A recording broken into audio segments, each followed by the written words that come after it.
Rasman sudah menanam pohon dan buahnya sudah dia nikmati, yaitu divonis 1,5 bulan penjara, surat basnya dibekukan, tidak bisa sidang.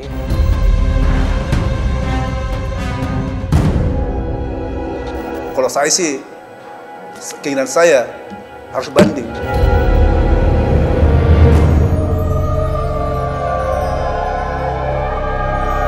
Karir dia sudah hancur, dia sudah mendapatkan akibat perbuatannya.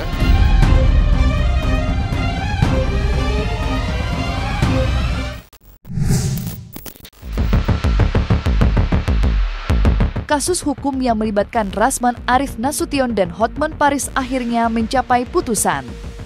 Majelis Hakim Pengadilan Negeri Jakarta Utara menjatuhkan vonis hukuman penjara selama 1 tahun 6 bulan kepada Rasman, disertai denda sebesar 200 juta. Jika denda tersebut tidak dibayarkan, maka akan diganti dengan kurungan selama 4 bulan. Namun, dalam sidang pembacaan putusan tersebut, Rasman tidak hadir di ruang persidangan. Ia dikabarkan sedang sakit dan menjalani perawatan di luar negeri. Kondisi ini membuat hingga kini Rasman belum dapat menjalani masa hukuman yang dijatuhkan kepadanya. Pihak Rasman sendiri menyatakan keberatan atas putusan tersebut. Mereka menilai majelis hakim memaksakan diri untuk tetap membacakan putusan meski terdakwa berhalangan hadir. Hal inilah yang kemudian menimbulkan polemik baru dalam perjalanan kasus ini. Lantas seperti apa Hotman Paris menyikapi vonis tersebut?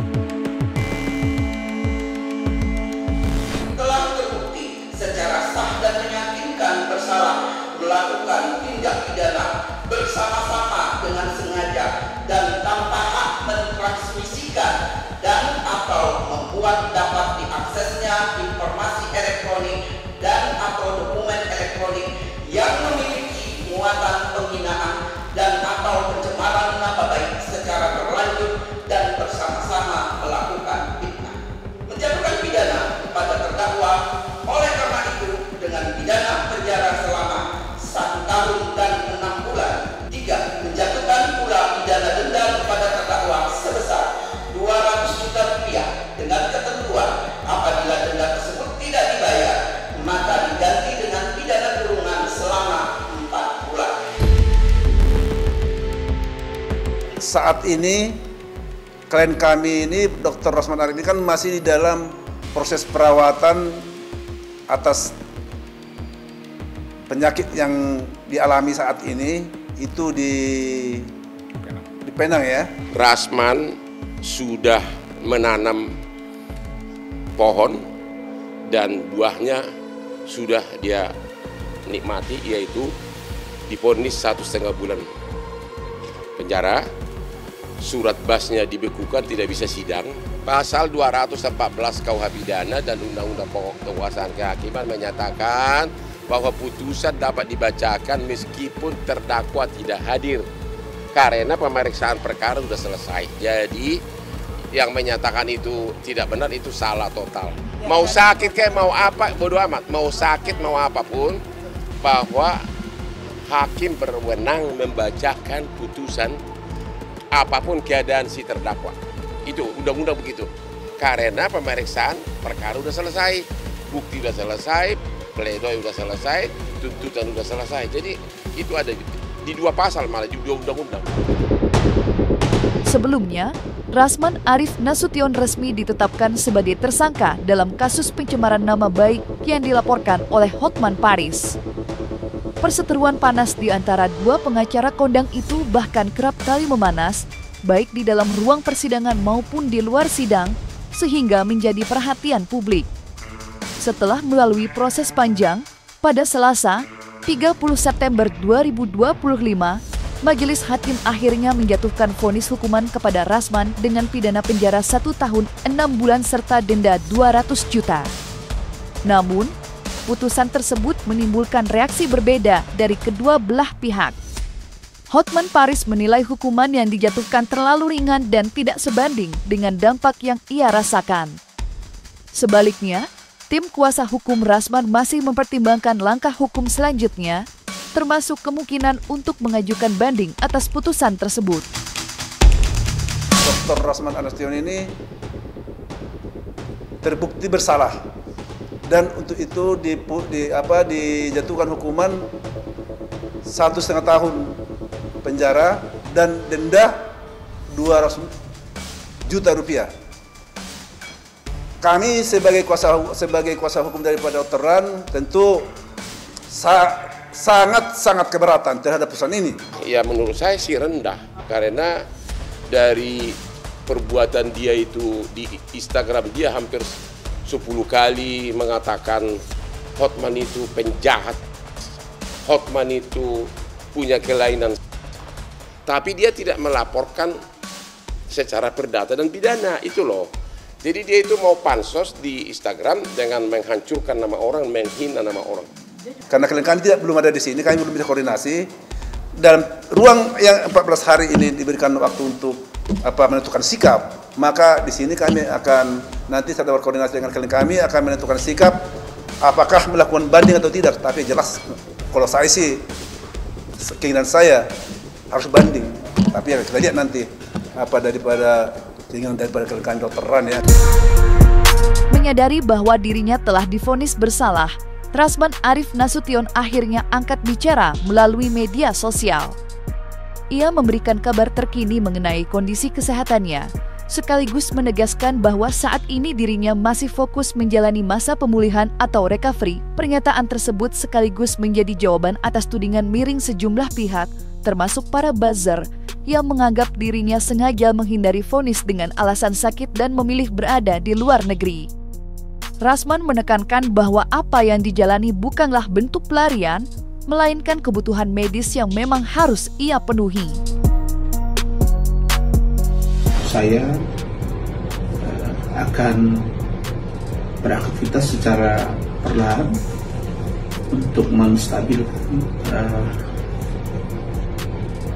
adanya sedikit gangguan di otak atau pembuluh darah otak saya dan sangat berdekatan dengan telinga. Tetapi diagnosa dokter Jakarta agak sedikit berbeda dengan diagnosa Pineng. Dan diagnosa Pineng hampir sama dengan diagnosa dengan dokter Terawan. Tetapi cara penanganan, pengobatan bisa saya katakan hampir sama juga. Nah, karena itu saya bersyukur pada Allah bahwa sakit saya ini insya Allah akan bisa kembali membaik. Jadi saya tidak benar kalau saya menghindar atau saya tidak koordinasi ke jaksa. Saya kira itu keliru besar. Kadang saya punya bukti pembicaraan bahwa saya sudah memberitahu bahwa saya akan ke Penang itu tanggal, kalau saya nggak salah hari Jumat ya, Jumat. Untuk berangkat ke Pineng, dan Sabtunya itu sudah diambil tindakan medik. Siogianya kalau kita sebagai manusia kita saling mendoakan. Nah, ini ada saya lihat orang yang suka orang sakit. Nah, padahal ketika dia sakit hampir ya, karena saya tahu itu serius, saya malah mendoakan dia sehat. Tapi ini mungkin beda karakter, beda intelektual, ya, beda kepribadian. Tapi itu sah-sah saja. Tapi yang saya agak aneh ya, harusnya persoalan saya dengan beliau ini clear, kan? Karena sudah sampai putusan kan. Saya juga alhamdulillah sudah ditangani secara medik oleh Bapak Letnan Jenderal TNI Purnawirawan Profesor Dr. Terawan Agus Putra. yang kita kenal dengan ahli DSA dan atau imunoterapi, sekaligus mantan Menteri Kesehatan Republik Indonesia. Alhamdulillah beliau sudah tangani, dan ini adalah sebuah ikhtiar setelah penanganan di Jakarta, kemudian Pineng, dan kemudian dokter atau Pak Dokter Terawan. Selain vonis penjara 1,5 tahun yang harus diterima Rasman Arif Nasution, ternyata masih ada beban hukum lain yang menantinya. Pengadilan Negeri Jakarta Utara diketahui masih memantau laporan lanjutan terkait dirinya bersama Firdaus Oiwobo. Laporan tersebut berhubungan dengan kegaduhan yang terjadi saat sidang perkara yang melibatkan Hotman Paris dan Iklimat Kim pada Februari silam. Meskipun Rasman dan Firdaus telah menyampaikan permintaan maaf secara terbuka, namun hal itu tampaknya tidak cukup untuk menghentikan jalannya proses hukum. Sebagaimana baru-baru ini, Hotman Paris mengaku mendapat bocoran jika Bareskrim Mabes Polri telah menetapkan 2 sosok tersangka yang nantinya akan segera diumumkan. Lalu benarkah sosok yang dimaksud adalah Rasman dan Firdaus Oiwobo? Bahkan Anda belum tahu, ada lagi satu kasus terkait persidangan ini juga. Mabes Polri sudah menetapkan 2 tersangka dalam kasus laporan Ketua Pengadilan Negeri Jakarta Utara pada bulan Februari, di mana si Rasman teriak-teriak mengatakan koruptor di ruang sidang, dan ada satu pengacara yang naik meja. Saya sudah komplain itu. Nah, seolah-olah ada orang yang mendahului, selalu mendahului. Kasus Temlembong didahului. Nah, terus kasusnya Nadiem seolah-olah tidak ada salah. Jadi ini saya kira perlu jadi perhatian. Tapi saya sekali lagi malas berpolemik masalah ini. Jadi saya teman-teman wartawan, saya minta untuk urusan saya dengan si pengacara dimaksud clear. Jadi nggak usah ditanya, karena saya nggak penting juga. Anak dan istri saya sudah mengingatkan saya, nggak perlu. Nah, sudah selesai. Permintaan maaf secara langsung dan tertulis itu sudah disampaikan oleh Saudara Rasman sendiri dan juga Saudara Firdaus Oiwobo beberapa hari lalu. Saya rasa permintaan maaf itu tepat sekali ya. Artinya dia sebagai terlapor barangkali sudah merasa salah sehingga mungkin kemarin kilap dan sebagainya, sehingga itu suatu bentuk dari sikap yang baik buat Pak Rasman dan juga buat Firdaus Oiwobo tersebut. Demikian juga kami selaku pihak yang melaporkan barangkali juga manusiawi lah. Artinya memaafkan itu kan juga baik, istilahnya baik seperti itu. Namun demikian permintaan maaf ini kan tidak menutup laporan kami sudah menjadi ranah penyidikan, sehingga tetap berjalan seperti apa yang dilakukan oleh Bareskrim. Ini kan penyidikan dari lidik naik ke sidik. Ya. Jadi gini, jadi ini proses dari penyelidikan lalu proses ke penyidikan yang akan menentukan siapa tersangka nanti kalau memang ada tersangka.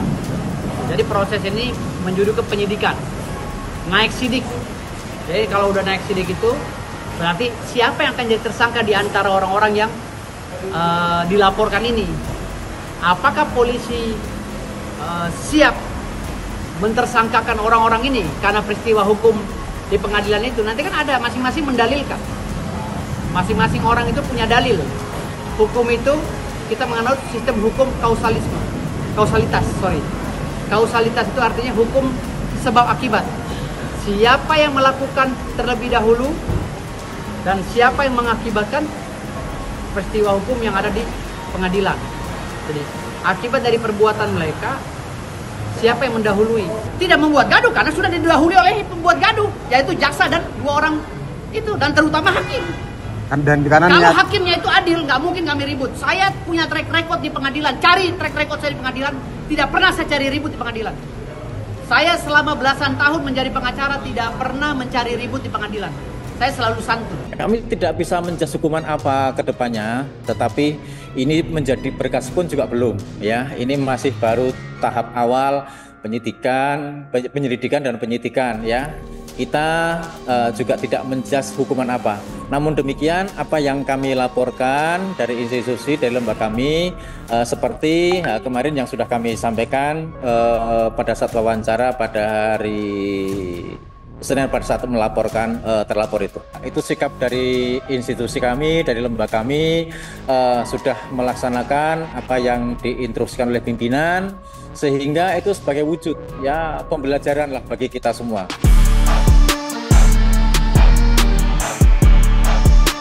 Dengan nada tegas, Hotman Paris melontarkan pernyataan keras terhadap seterunya. Ia menyebut Rasman Arif Nasution kini sudah jatuh sehancur-hancurnya setelah berurusan dengannya di meja hijau. Hotman bahkan meyakini kondisi ekonomi Rasman saat ini tengah terpuruk. Menurutnya, sang rival sudah tidak lagi memiliki kemampuan untuk menopang kehidupan istri serta keluarganya, terlebih untuk membayar denda putusan sebesar 200 juta yang dijatuhkan majelis hakim. Pernyataan Hotman ini seakan menambah panas perseteruan panjang keduanya. Publik pun dibuat penasaran, apakah keyakinan Hotman benar adanya atau justru Rasman akan membuktikan sebaliknya di tengah sorotan tajam terhadap kasusnya.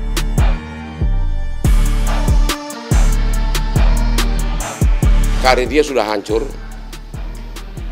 Dia sudah mendapatkan akibat perbuatannya yang mencoba-coba menjelek-jelekan nama Hotman Paris yang sangat ngetop. Dia mau coba imbangi, tapi akhirnya dia salah langkah. Jadi saran saya kepada Rasman, lebih bagus pulang ke kampung. Saya udah berkali-kali bilang, pulanglah kau mengembala bebek atau mandi di sungai di kampung kamu.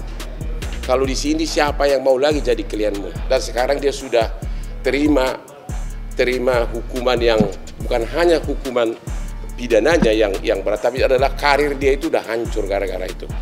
Itu yang paling berat itu. Sementara dengan dibekukannya surat basnya dia nggak bisa sidang. Itu yang paling berat sebenarnya. Artinya apa? Alat cari makan dia hilang sampai surat bas itu nanti dihidupkan kembali. Itu yang paling berat itu. Terus gimana dia membiayai bini-bininya gitu loh. Ya saya yakin dia nggak akan punya uang untuk bayar gua. Kami hanya ya kepingin sekali mereka ini bisa damai-damai saja ya. Karena argumentasi mereka di media itu sepertinya mengajak mereka sendiri saling bukan mengejek ya, tapi sebetulnya kalau menurut saya pandangan kami itu sebenarnya tidak perlu lah ya, karena ada argumen-argumen hukum itu tempatnya hanya ada di ruang persidangan ya, tidak di media. Karena kalau disiarkan seperti itu kan rasanya ya bukan kurang dan apa pantas tidaknya itu ya relatif menilainya seperti itu. Jadi kalau seperti argumen hukum dan apa istilahnya ya bukan pamer-pamer seperti itu rasanya menggelitik hati saja. Jangan lupa untuk like, subscribe, dan juga share channel YouTube Cumi Cumi.